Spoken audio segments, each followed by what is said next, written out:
tunakuinua, tunakuabudu, tunakupanusha, tunakutukuza, sababu ni wewe peke yako unayestahili.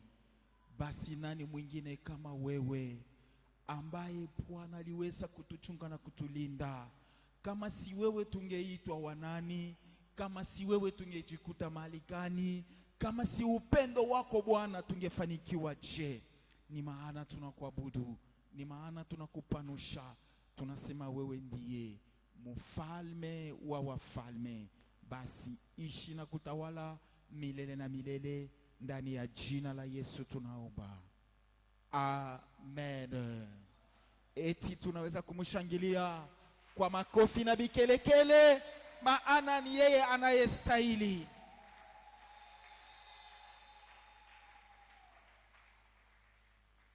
Amen. Bwana apewe sifa, apewe sifa mara tena.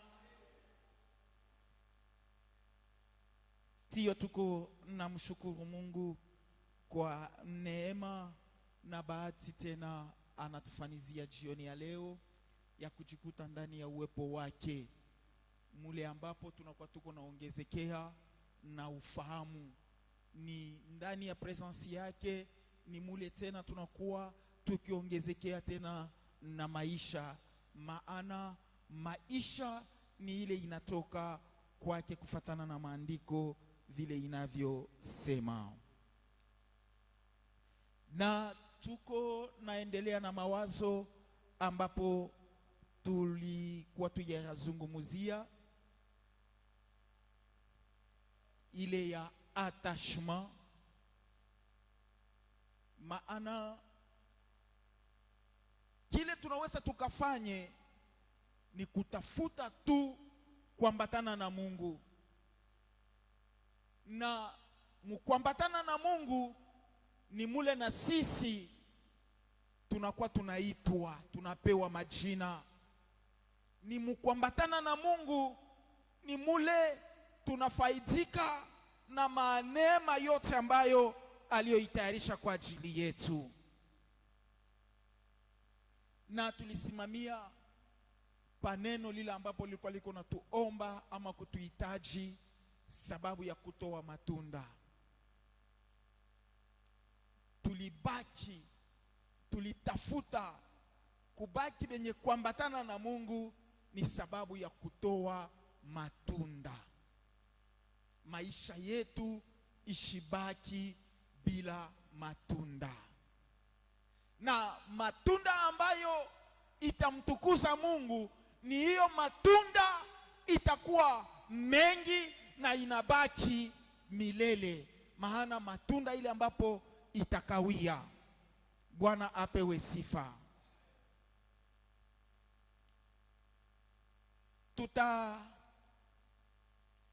Tutarudia katika usomi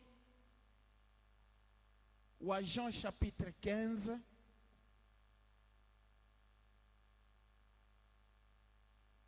Tutasoma 7 na 8.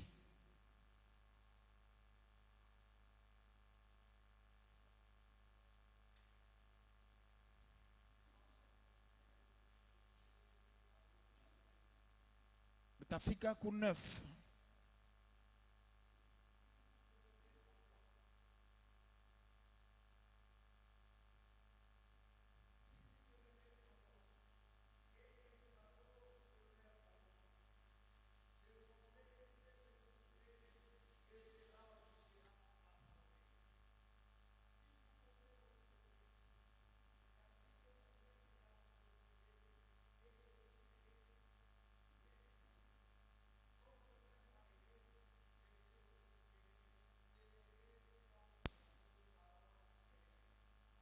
Amen. Huyu ni Yesu Kristo, anakuwa akiwaambia mitume jinsi gani wanaweza kutoa matunda. Na anasema mkikaa ndani yangu na maneno yangu yanakaa ndani yenu, mutaomba neno lolote na Baba yangu atawafanyizia.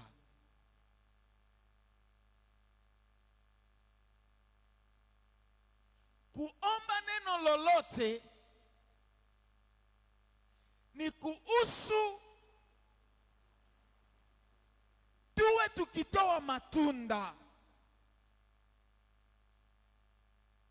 na wakati bali tuambia maneno ya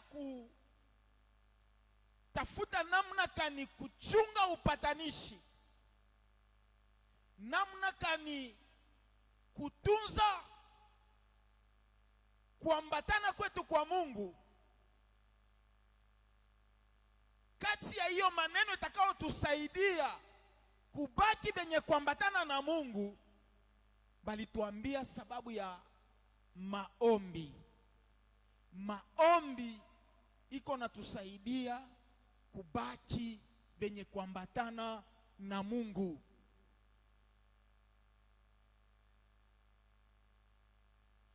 Kwa sababu maneno yote msingi ni mapendo yake Mungu.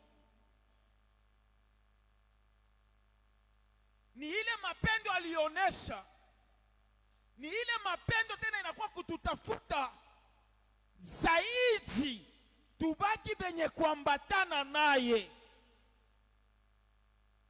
Sio maana anasema mutaomba lolote munalotaka, Baba yangu atawafanyizia. Kile chote mutakapoomba kitawafaniziwa. Mwa hiyo namna ya kutafuta kubaki benye kuambatana na Mungu kwa njia ya maombi, ni hapo iko naonesha upendo wake.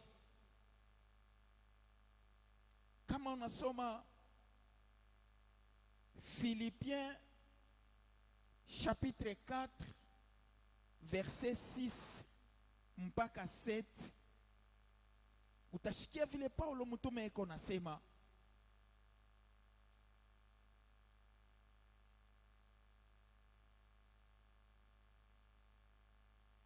Philippiens chapitre 4 verset 6 à 7, Biblia iko nasema hivi: musijisumbushe wenyewe kwa neno lolote, lakini katika neno kwa kuomba na kusii pamoja na kushukuru, maombi yenu yajulikane na Mungu, na salama ya Mungu inayopita akili zote italinda mioyo yenu na nia zenu katika Kristo Yesu.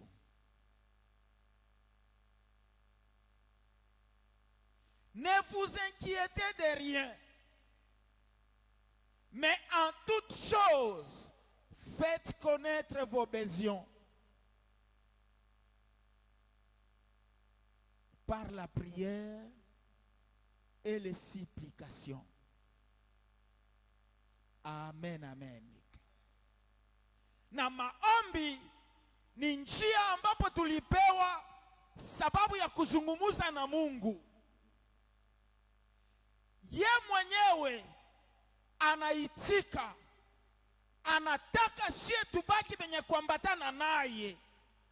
Kama tuko benye kuambatana naye, maana yake hatuna mbali naye, na ni pale anatupatia bahati ya kuzungumuza naye.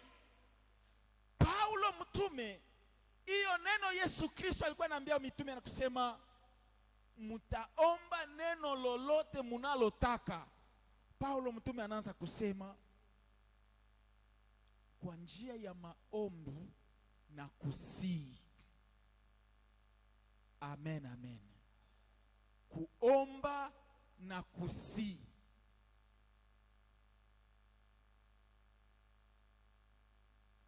sababu tunataka tutowe matunda, na matunda ya mingi. Zawadi tuliipewa, tuliipokea, lakini ni zawadi ile tunakuwa nayo juu ya kutusaidia kutoa matunda. Wakati zawadi inatumika, ni juu ya kutoa sasa matunda. Ni vile kama uko na zawadi ya kuponyesha batu, unaomba batu banapona. Amen, amen.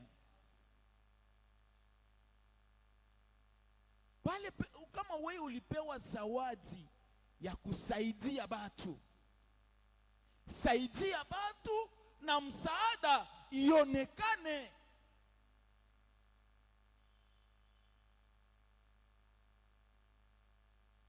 Kama uko na zawadi ya kuomba, pia kweli kuya mtu wa maombi, tuone kile maombi iko nafanya yenye wewe unaomba.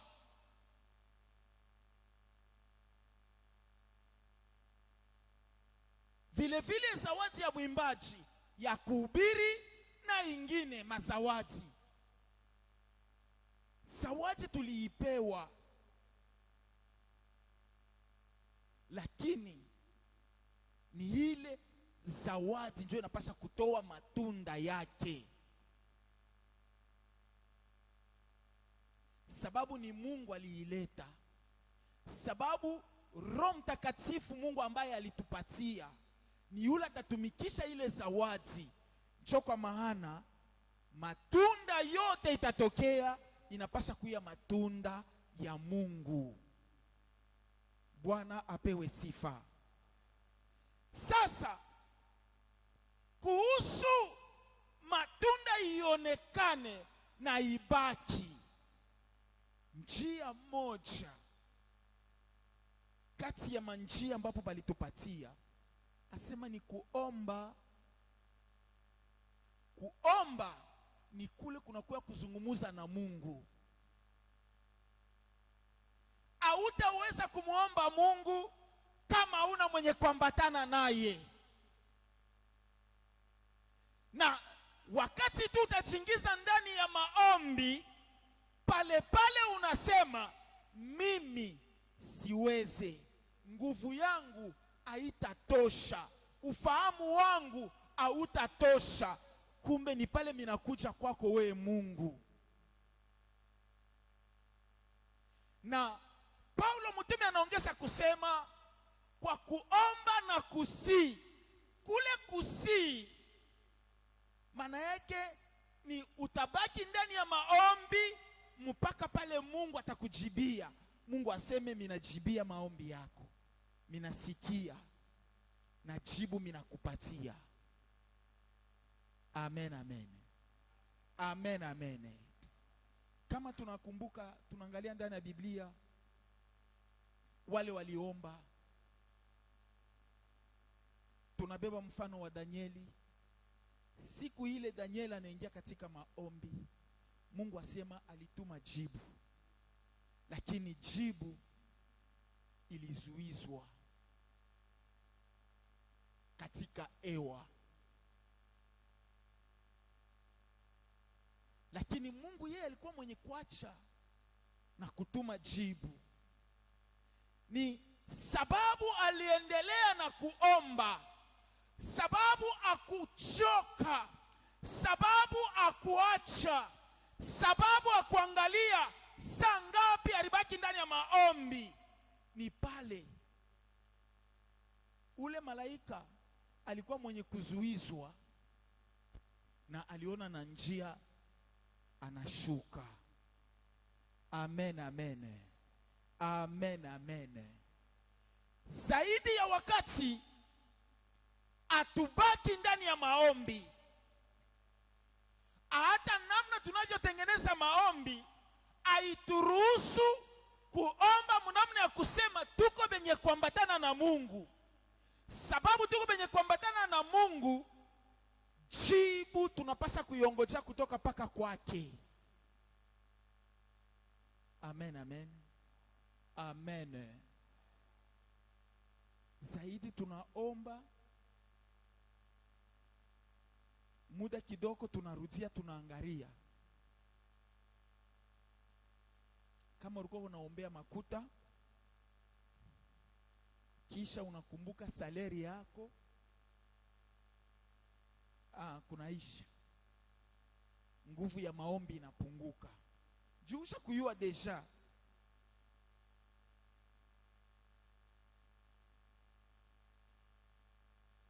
unaombea hitaji fulani, kama unaona mashiku tu inapita, au hitaji pamoja na yako mwingine alikuwa anaombea yeye anaipokea, unabadilisha.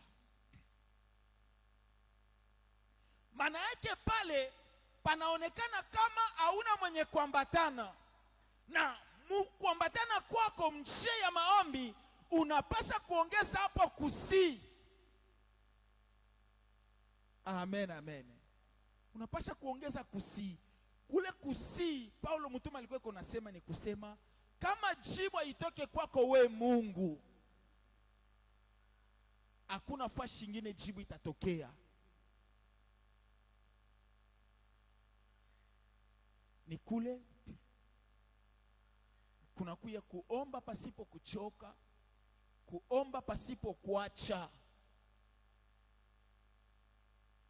Hata Yesu Kristo mwenyewe wakati alibeba wamoja wa wanafunzi kwenda kuomba nao, kisha muda fulani anarudi anakuta wanesha kulala, anabambia amukuweza kukesha hata saa moja. Amen. Amukuweza kukesha hata saa moja. Muombe hivi mshanguke katika majaribu.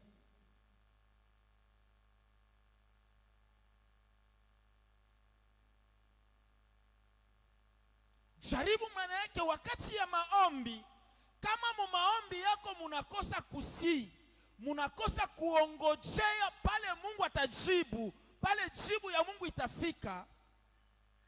Jaribu ni nini? Unaweza kuya tante. Amen. Ni kama mfano balituambia, unajikuta uko katika hitaji fulani, lakini unajikuta uko mbele ya makuta aina yako. Unajiuliza, kwa nini mimi nitaweza kubeba makuta? Jibu nasema niko na hitaji.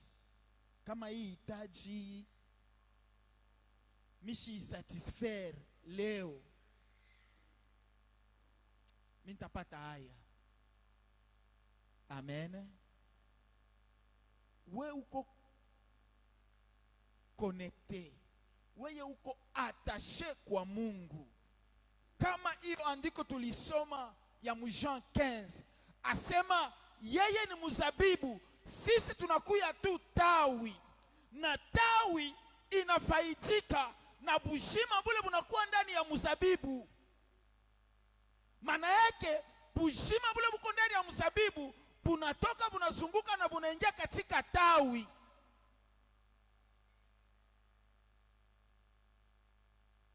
Sababu unaona kusema unasongwa na wakati, unasema bia kweli niko mbezwe, na Mungu mwenyewe anaona. Amen. Pale njo jaribu ile, unaweza tu kulisaidia. Lakini mumaombi ile ambayo iko natusaidia kubaki benye kuambatana na Mungu, ni hiyo maombi na kusii kunakuya amo ndani.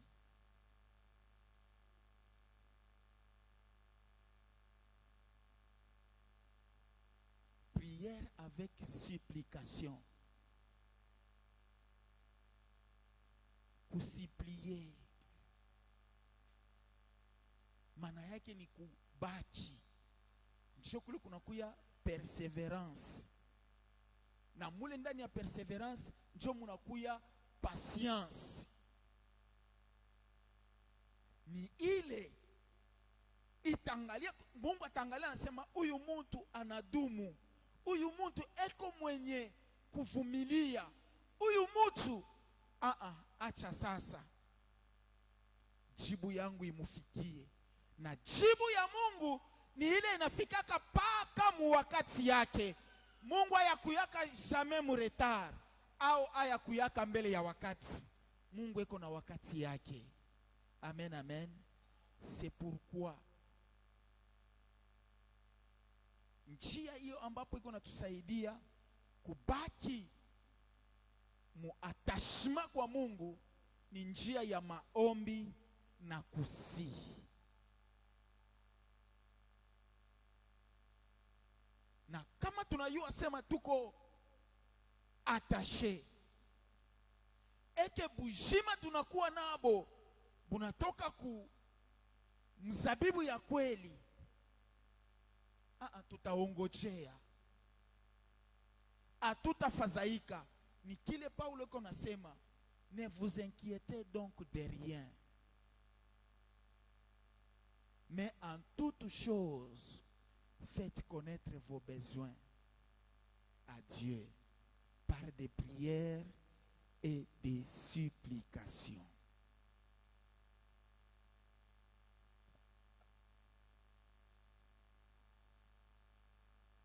Kubaki benye kuambatana na Mungu ni kupima na kipimo kia maombi, na kila kitu kyote kizuri tutakipokea paka munjia ya maombi. Na kama maombi ndio kuzungumuza na Mungu, saa moya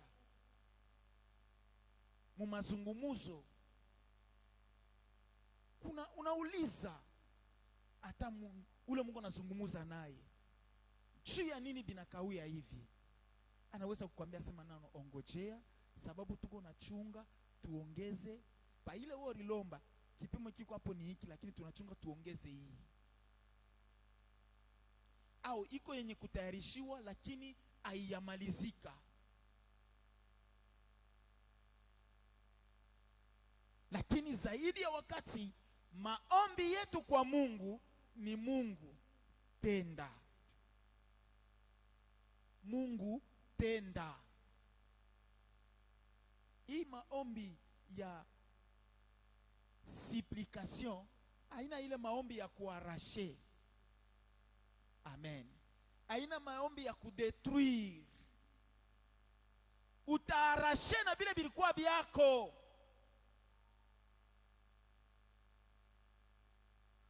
Utadetruire na vile vya kukusaidia.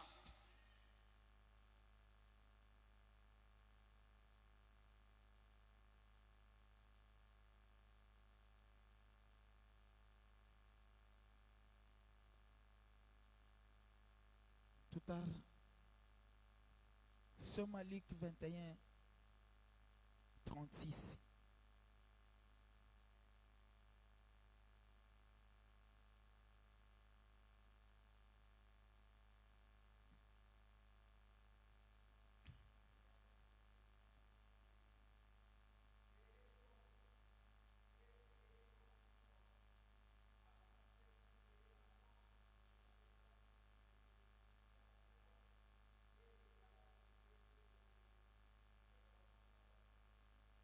Amen. Bwana Yesu anakuwa eko naambia wa mitume na eko na wakalamusha. Hapa alikuwa eko nasema ni kwa sababu ya kurudi kwake.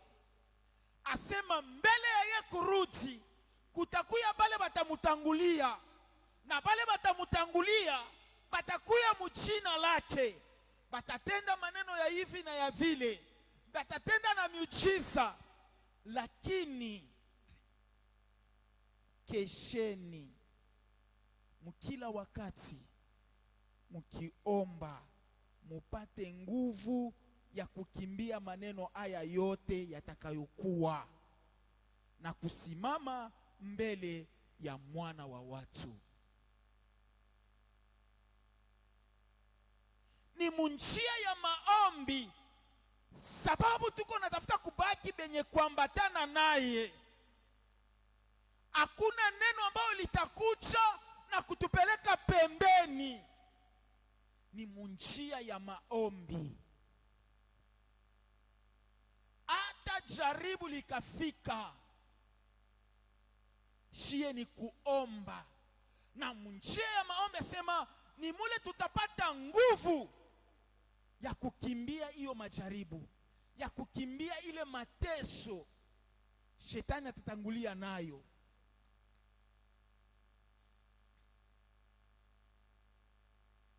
Kama hakuna maombi,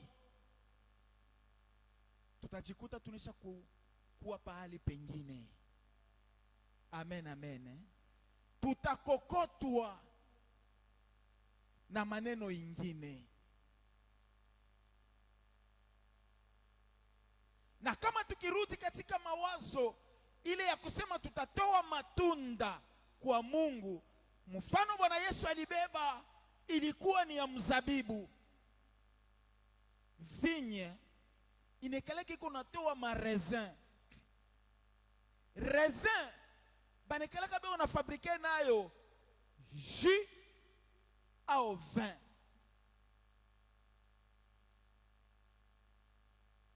Processus ya kufabrike jus iko mwepesi, lakini processus ya kufabrike vin inakuwa ni ya nguvu.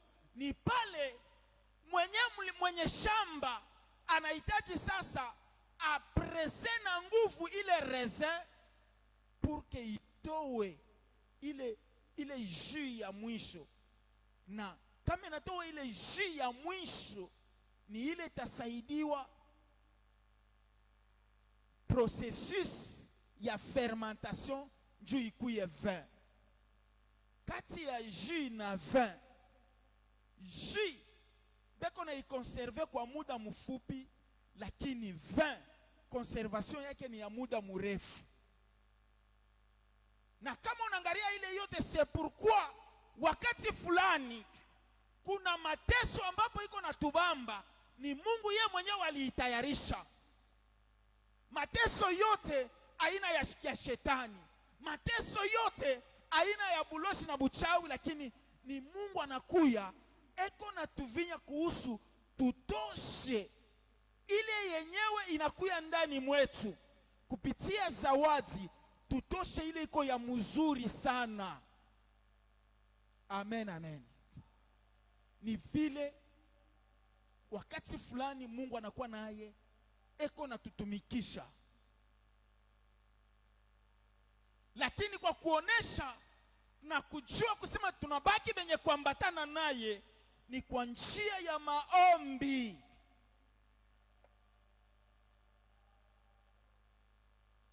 Maombi, kudumu, kubaki wa uvumilivu, kuongojea wakati, sababu biote ni bile Mungu mwenye kupanga na kutayarisha. Ni vile Paulo mtume iko nasema kwa Roma, tout concourt au bien de ceux qui aiment Dieu. Mais kifukuzio nishie kubaki benye kuambatana na Mungu, na mule mukubaki benye kuambatana na Mungu tutowe matunda. Ile matunda iko ya mingi na ya kukawia, ni pale Mungu atatukuziwa. Je, asema tuombe lolote tunalo taka. Tuombe lolote tunalo taka. Lakini mu maombi yetu tuongezemo hatua ya kusii. Ndiyo uvumilivu, ndiyo kudumu, ndiye kuongojea muda ambapo uliopangiwa na Mungu la neno lilo ambapo lunapasha kufika lifike. Na mule mumaombi ni mule tunapata nguvu ya kushindana na jaribu. Jaribu ni neno au jambo lolote ambalo litaweza kutangulia kufika, bado jibu ya Yesu, jibu ya Mungu hayatufikia. Ile ni yeye mwenyewe alikuwa iko nasema, na anasema tazameni nini muombe sababu ya kupata nguvu. Maana yake mumapendo yake anatukalamusha.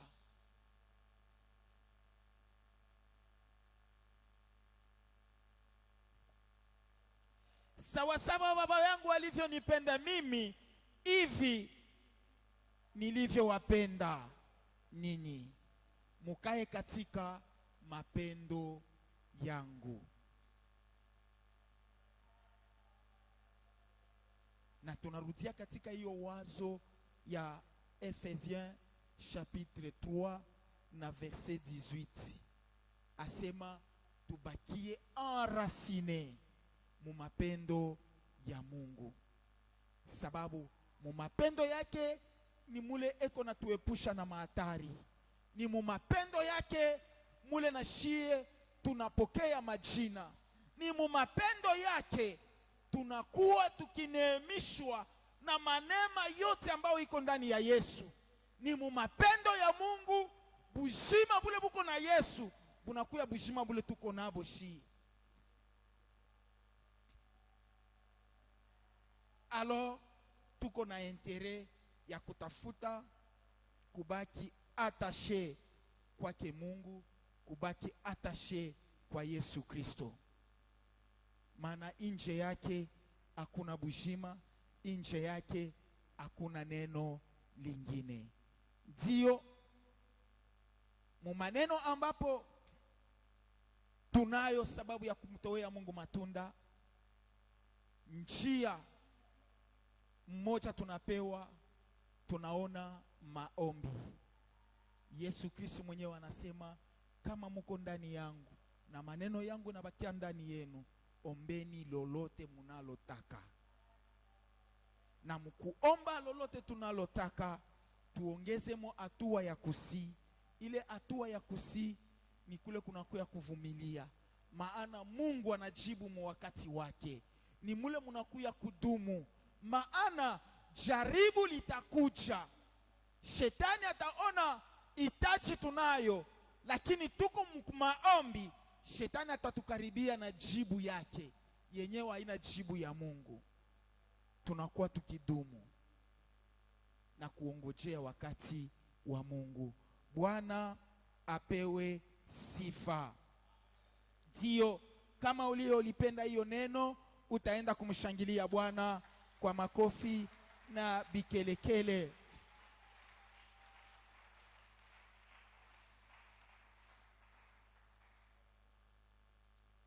Nitakualika kwa maombi,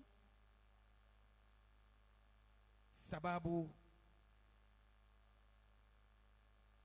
anatuambia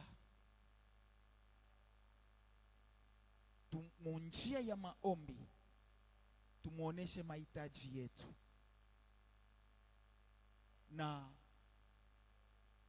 kwa kuomba na kusi tutapokea jibu. Bien-aimé, unayua vile uko na Mungu.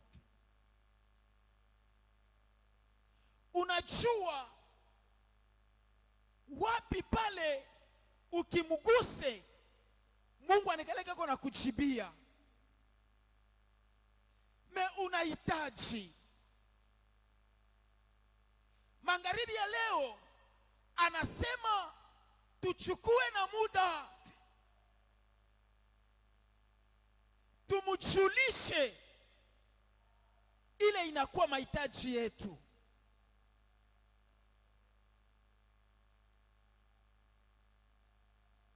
Umwambie Baba, kwa nini jambo hili linanibana?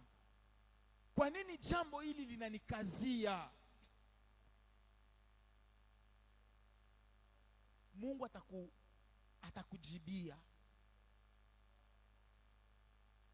Saa zingine ni budhaifu wa maombi. Saa zingine maombi yako haina na msingi unaofaa.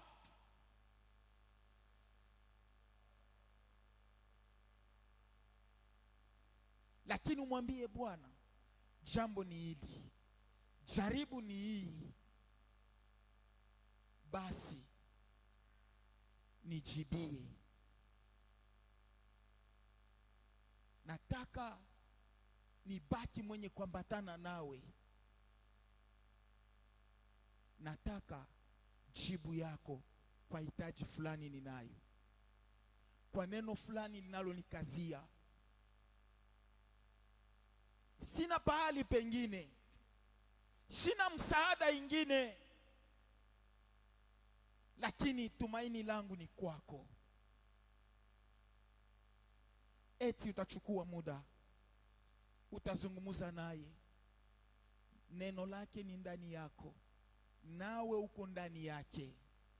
Hivi unaonekana uko mwenye kuambatana naye, basi umwambie, Baba, jambo ni hili, hitaji yangu ni hii, naongojea jibu kutoka kwako.